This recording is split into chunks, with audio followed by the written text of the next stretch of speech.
December 1990. It's the end of another year.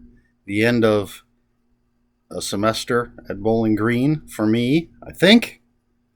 I think the semester was ending. I don't know. I know Christmas break is coming up. And I know that my car died. I had my trusty Dodge Colt that I bought when I was in California in the Air Force. And it froze, and the engine block cracked, and that was all she wrote for my car. But I did get some reading in. A few books, looks like 6. So let's talk about those. First up, we have Murder for Christmas, edited by Thomas Godfrey, illustrated by Gahan Wilson, if that's how you say his name. Gahan. Famous illustrator. Love his work. And this is a collection of Christmas-themed mysteries. It's got stories from Agatha Christie, Ellery Queen, Dorothy Sayers, Rex Stout. Just all sorts of great, fun little Christmas mystery stories. Then we have Seeing Red by David J. Scow. I think that's how you say his name. And it's his first short story collection. He's, I believe, the gentleman who coined the term splatterpunk. Great writer. And this has an award-winning story in it, I believe. And it's just, again, horror short stories by a single author, David J. Scow. Good stuff. I remember the original paperback cover. There's a re-release that you can get on Amazon with a dull cover. The original cover was pretty cool. Next up, The Seduction of Peter S.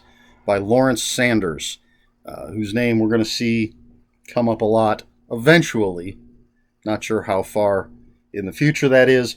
But this is about an out-of-work actor named Peter Scurro, and he's hired by this mysterious woman for some work, and it leads to, I have to look at my notes, corruption, lust, violence, and murder. Lawrence Sanders is a great writer, but I don't really remember anything about this particular book. He did have a series eventually that I was reading through. That's when his name's going to come up again when we get to that series. It was a lot of fun, mystery series. Am I talking loud enough? I feel like I'm fading away. Next, I actually have a copy of this book, Doc Savage Omnibus Volume 13. This has 5 Doc Savage novels. You know, they're short. I think they'd be considered novellas nowadays. But we have The Derelict of Skull Shoal, Terror Wears No Shoes, The Green Master, Return from Cormoral, and Up from Earth's Center.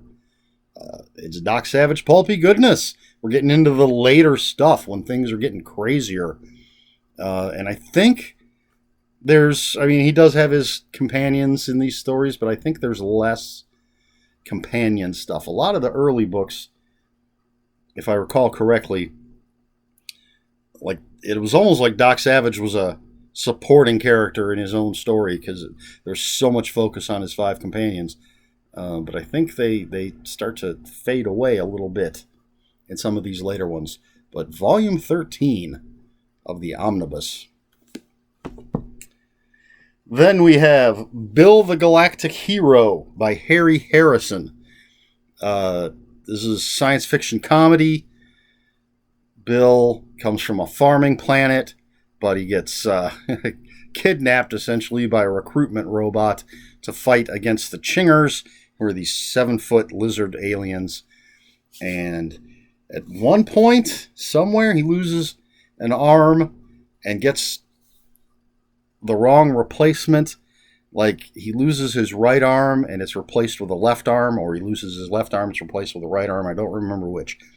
But he ends up with either 2 right arms or 2 left arms. This was fine. I think I read a few more. We'll find out together. But it wasn't so great that I was like, I gotta keep reading this series. It's fantastic. Not nearly as funny as something like Good Omens or Hitchhiker's Guide to the Galaxy. But it was okay. And then finally, Life's Work by Jonathan Valen. I've mentioned him before, and I think at that time I was like, I don't know if I've read any more by this guy. Well, apparently I have. This is a Harry Stoner mystery, and there's a guy named Billy Parks who plays for the Cincinnati Cougars football, but he's missing, and Harry Stoner has to find him, and there's murder and drugs and craziness. Not super memorable. Jonathan Valen isn't an author that I'm like, oh, I got to go back and read more of his stuff. But obviously I read more than one, so they must have been okay. And that's it. Just 6 books. You know, I was going to school, traveling back and forth from Elyria to Bowling Green for the holidays. So I don't think that's too bad. 6 books in December of 1990. Oh man, so exciting. We're getting to a new year. But yeah, that's it. I don't have anything else to say about these books except Doc Savage is awesome and I always love the covers. Let's see. Question for you. What can I ask? All right, how about this? Because I think The Seduction of Peter S. by Lawrence Sanders is sort of a departure, perhaps, from his other stuff. I'm not a Lawrence Sanders scholar, so maybe he's got a lot of stuff that's like this. But that does make me want to ask,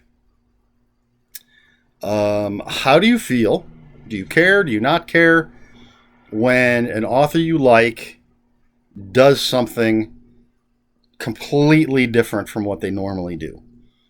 For example, Brian Keene, known as a horror author, is supposed to be coming out with a Western. Just a straight Western. No horror. Richard Matheson did the same thing. He wrote 3 or 4 Westerns. I remember one of them did have a supernatural element to it, but a couple of them were just straight up Westerns. And he's known as a suspense and horror author. So what do you think about that? Do you just go ahead and buy it and read it anyway because you're a fan of that author? Do you skip it? You're like, I like horror books. I don't care about Westerns. So even though I love this author, I'm not going to read that. Or, you know, whatever the genre is that they normally write. They write light-hearted, cozy mysteries, and then all of a sudden they've got a hardcore serial killer novel coming out. Are you going to pick that up, or are you going to give it a pass? What are your thoughts?